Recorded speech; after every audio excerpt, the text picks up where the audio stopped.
Greetings. Welcome to NASCAR America Debrief. Nate Ryan here with AJ Allmendinger, Marty Snyder, Matt DiBenedetto. We're here taking your phone calls that were left over from NASCAR America Motor Mouths. Also taking your comments on YouTube. If you look on the little right-hand side of the railing on that screen you're watching right there, put your comments, questions there. I'll be monitoring those as well throughout the show. But we're going to start on the phones and begin with Bill from North Carolina. Bill, welcome to NASCAR America Debrief.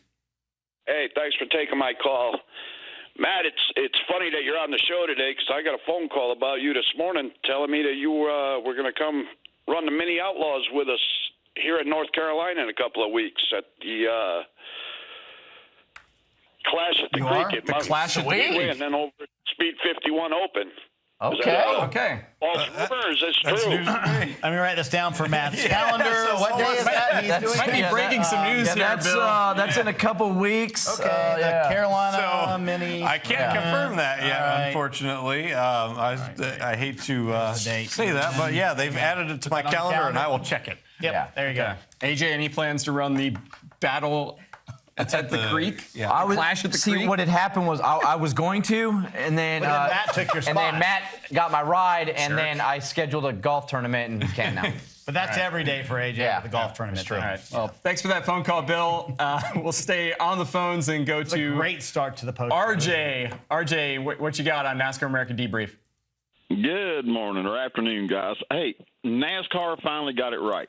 Single car qualifying. Matt, I'm just wondering, curious, group qualifying versus single.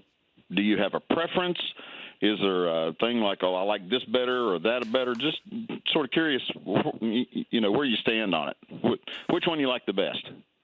Yes, I definitely do have a preference, and probably from being an old school guy and loving the pressure of everything being on you, all the eyes being on you, and going out and laying everything on the line, I like single car qualifying. I think it is. Aren't you too old to be an old school guy? Or too young to be an old school guy? I watched it when I was 5. I loved watching your buddy, the Rocket, Ryan Newman, laying down some laps in the 12 car and all. Will you be wide open the whole time at Kansas, do you think, in qualifying? So, yeah, Kansas probably won't be quite as, from the driver's seat, quite as tough at laying a lap down. It'll be more on the race teams, I think, out of the raw speed of the car, because I will go out there and go through the gears and then hold the throttle right there, the old wide open throttle position for a lap. I was surprised by the amount of drivers who said they forgot the pressure that comes with single car qualifying. And they were like walking out to their cars going, oh man, there's 2 laps and that's it. I got to get it done. Dude, my heartbeat was so much higher. I was like, I forgot about this. Everyone's watching that. Right, yeah. You should do that when you have to try to make a race, too. It's not very fun. Oh, that's not very fun. No, it's not fun. How many times did that happen to you?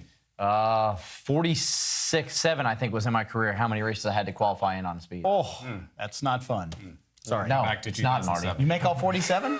No. Oh, sorry. You're a good qualifier, though. I've got a question on single car qualifying. Does it put more of a premium, do you feel like, on drivers' talent than group qualifying did? Was group qualifying maybe too much a team endeavor, too strategic? I mean, do you feel like you can make more of a difference when it's just you in the car? I think at places like Dover, the places where we're not just running wide open all the way around the track, yes, for sure. Like Dover was, oh my gosh, we're flying and laying everything out on the line, driving the car right on the ragged edge. So yes, you're focusing on your lap and putting it together perfectly, and then they critique all of your data and what you did afterwards. Okay. All right. Question from YouTube. We've got people love the who's going to win first questions. So I know AJ loves them as well. So I've got another one.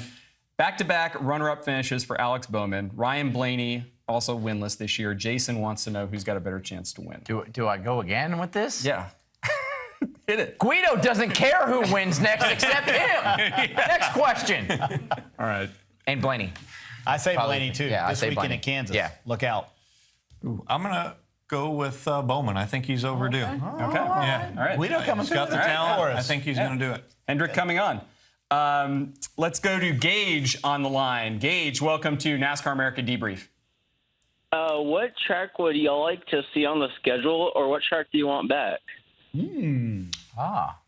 Short tracks and road courses. I was gonna say I drove by North Wilkesboro. It'd take a lot of money, but Yeah, that was such a great. That was such a great track. Man, I'd have to say, I like the, AJ's going to maybe agree with me on this one. I like the road courses, so maybe like Circuit of the Americas, or I like Mid-Ohio and Road America a lot. I love watching the Xfinity races there. So those would be my votes. Yeah, if anybody watched the IMSA race over the weekend on NBCSN. Mid-Ohio. They were bashing and crashing each other in a sports car. It was It's crazy. like a short track of road Like the Xfinity race is good there. The Cup race, I think, would be insanity. So Mid-Ohio would be fun to watch. Be a lot of chaos, wouldn't it? Yes. Be fun. Sounds fun. Let's got a question here from YouTube from Warren Pratt. Could you see NASCAR making a 10-race season for senior or retired drivers? So he wants more NASCAR races. More NASCAR races. With Okay. More retired drivers. More retired. I don't. They didn't. I mean, it wasn't a NASCAR thing, but they did that at Bristol. They did the Jaguar thing for a while. And then they did that Bobby at- Allison got hurt. Yeah. Yeah, that's enough of that. Yep. And then so no. Yeah. I don't think so. It could happen. I mean, you could make something work. It was cool. It was a cool concept, and Right. it would be, but yeah, I don't know. Well, didn't they do logistically. that? It wasn't even. Are we talking about the same? What about the Bristol? Was that a stock car thing? I know That they did the was. It wasn't a Jaguar NASCAR. series. No, they did it at Bristol. They did the late model race, right? right, Retired drivers, right. and then They had a crash with Larry Somebody- Pearson. Larry Pearson was the one that got yeah, it. yeah, Yes. Yeah. Yeah. So no. So I mean, they have tried it, Warren. And David Pearson raced well into his 70s, Yeah. so it could be done. That was a but good question, though. It's a good question. It's a good idea, but I don't know if we're going to see it anytime soon. Go to Bill on the line in Pennsylvania. Bill, welcome to NASCAR America Debrief. Hey, I got a question.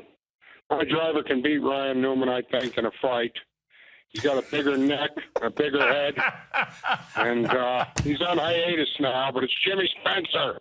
Oh, my God. That would be a that good would be a one. great- That'd be a good one. Yeah. I never knew, when you plan these shows, Nate, you never know what you're going to talk about. I never knew we were going to get into fight wagering. People want to talk fights. Yeah. They love talking about fights. I mean, so we've had we've had AJ and Ryan Newman in a fight. We've had Matt and Daniel Suarez. Like in a mine fight. wasn't we didn't have a fight. No, we've had we've had an argument. We have postulated about who would win the fight. Yeah. Right? Did I use I that? never said I'd win a fight against Ryan Newman. I said I just have to take the first swing No, and and run. then we wondered about you and Suarez. Yeah. And now we've wondered about what was that? Spencer one? and Newman. Spencer and Newman. Yeah, Ooh, that's that a would be good a- one. That'd be a knockdown. Big boys drag going out. at it. I like I his went to- strategy, just run away. Yeah. I mean, I'm not. I mean, like it's like I'm. What other choices Like, do you have? I'm a scrapper. Yeah. He's wearing Parker's shirt. I mean, Yeah. come on, I do fill it out better than Parker though. We wear the same size shirts. I just fill them out a little bit. Yeah. Ah, look at that. See, I think guys like that are. It's like Newman's not muscled up. He's just a bigger dude. Guys like that he's right. That is show. It is. Take one swing, he starts crying like a baby. going down. Matty D is right. Like Yeah. Newman is country strong. Yeah, He yeah. will wear you out. Yeah. Like everybody would say, Elliott Sadler's country strong. Like you wouldn't wanna mess with Newman's him. at his ranch, like his rescue ranch, picking up buffalo and just throwing them. That neck, fun. or Yeah. lack I mean, of he's just neck like, is hey, natural. buffalo, you're gone. Get out of here. That neck is natural. I've got a See, I hashtag. lost control of my show. You're losing I know. control. It's okay. though. It's okay. going downhill. We've got Matty D here, who's the big, He does star say of- buffaloes, right? He rescues them. He does. Yeah, does. yeah. I don't know if he picks them up and throws them. I think he does. The weightlifting is distracting. That's what it is. AJ always tells me. I'll just say the neck or lack of the neck is natural with Ryan Yeah. Newman, and that's country strong, the way Marty said. I've got some hashtag Let Me Say This questions left over for you, Matty D, from Kevin Flynn, who also grew up in the Grass Valley area of California, raced at the fairgrounds. Wants to know, what tracks did you race in that area? Actually, only the Chicagoland Speedway which is around Chico, California, and then Red Bluff near Redding, California. So those were the two tracks that me and Larson both raced at. I didn't so even nothing realize, in Grass Valley. I didn't even realize me and him until I met him. Grew up like an hour and a half from each other. Yeah. That is great. Did you race those tracks as well? No, or 'cause not? I You were was a karting guy. You Yeah, were karting and doing yeah. different stuff. It's Different interesting style. that like Northern California has a pretty strong racing scene. It Yeah. seems like. Yeah. Right? I mean, you guys. That's Larson, where the real drivers come out Yeah, of. Gordon raced up there. Yeah. Yeah, Jimmy, there's quite a bit of us. What's cool is, like, Larson will tell you, like, the guy they wanted to beat was him. Like, Right. it was like, if you can beat Matt DiBenedetto, you're doing really well up See, there. you were real small back then. Maybe that's what you what gotta go back. happened? Yeah, see, all this stuff for show is a disadvantage now. I can't even run those carts anymore. I'm fit. All right, let's go to Bob on the phone. Bob, welcome to NASCAR America Debrief. Is this your team owner? Is it Bob Levine? It's not Bob Levine. We better Bob check. from Illinois. Bob, what do you got? I got this question here about Kyle Busch. Everybody seems to be down on him about his comments about this package we're running now. But back in 2008, I believe it was, after he won the Bristol race, he was down on the package, and eventually everybody agreed with him. I wonder why they're not putting more emphasis into listening to him. Bob must have been on a conference call this he did morning because listen- you that brought that up. this morning. Yeah. You did. It's not that the people don't agree with Kyle Busch. I mean, to me, I haven't heard a lot of disagreements. I mean, Kevin Harvick talked about it, hey, Matt's talked about it today. I mean, it's hard to pass when you don't get out of the throttle of these places. I mean, it's hard to make a move and do anything with it. I think sometimes Kyle, what people don't like, he just goes about it, I can't say it the wrong way, his way. Right. He just speaks like, hey, it's terrible. I don't like it, So people probably do agree with him. Sometimes I think they just don't like that he says it because he's still winning a lot of the races. Yeah. Well, every racing series goes through this, right? Yeah. I mean, IndyCar 10 years ago, they were high downforce, less power. In the IRL days, they were running more ovals, and now they're going the other way where they're doing more horsepower, and they have added downforce for the ovals to help passing a little bit. But other than that, they're trying to get away from downforce. It goes through ebbs and flows through all racing series. Okay. YouTube. Do we think Kyle Larson will be able to perform at Kansas like he has in the past? This is from Ahmad. Interesting question, because I know you guys were talking earlier package-wise. It kind of takes away the top line, and that's typically how Larson makes ground up at Kansas, right? Yeah, so that's one of the tough things I loved seeing, and I loved doing as well, was finding different lines and packing air up against the wall and being out of the gas a lot. So not downing on Larson, this is actually a compliment to him that he can really make up for, if his car's a little bit off, and that's tougher to do now. So I don't know if you're going to see quite as much of those things that we've seen in the past, where it's like watching him pack air up against the fence or hit the wall here and there and be an inch off of it. Remember a couple weeks ago, AJ, when we had the playoff standings up and both Kyle Larson and Alex Bowman were out of the playoff standings? Now look at where they are. Well, they're both in. And that's the thing. I mean, with stage racing, if you put a couple of hot weeks together, I mean, you can make up a ton of points. It's not like back in the past where it was just based off of your finish. And if you had 3 or 4 in a row, I mean, it made it tough to try to make that up. So, I mean, we see it. You get inside the top 5 or top 3, especially 3 or 4 weeks in a row. I mean, you make up a ton of points on those guys that are right on the cutoff. So, really, if at Kansas, if the track widens out enough, kind of like in Atlanta, where the tires fell off a little bit, they were still able to go up towards the wall as they went away. Kyle was fast there, but it's really going to come down to the Ganassi cars as well. So we'll see. I mean, Kurt's shown speed. And Larson's luck is definitely due to it's not turning around now. It was horrible at the beginning of the year. His luck is terrible. So feels like it finally may have turned to Dover. We'll see if it continues at Kansas. I think he'll be fine the rest of the year. Kansas is an impound race, and Curtis on the phone has, I believe, a question about that as well. Curtis, you're on NASCAR America Debrief. Yes, I was just calling to see why some racetracks are impound races and some aren't. Why NASCAR and how they pick. Right. Good question, Curtis. You guys want to give your opinion on that? I think it's somewhat. I don't know. I mean, it's somewhat schedule related. Because this is a truncated weekend. It's usually schedule related, Curtis, and that like when you have a 2-day show like this and you have a nighttime race on a Saturday night, typically this is the way they do it, to avoid having to go through more rigmarole on Saturday. So the key to that, and for me, is how do you set your car up for qualifying, Matt? Exactly. To me, that's going to be the interesting thing this weekend. With this aero package, the one cool thing about it that I think is like that you can change your car to less downforce, more downforce. So what do you go with the idea of? So, before it probably wouldn't have been as different. But now for qualifying, if it's not impound, we're trimming the car out as much as we can, dragging the track bar mount, everything you can to get the most speed out of it for a lap. That wouldn't race good.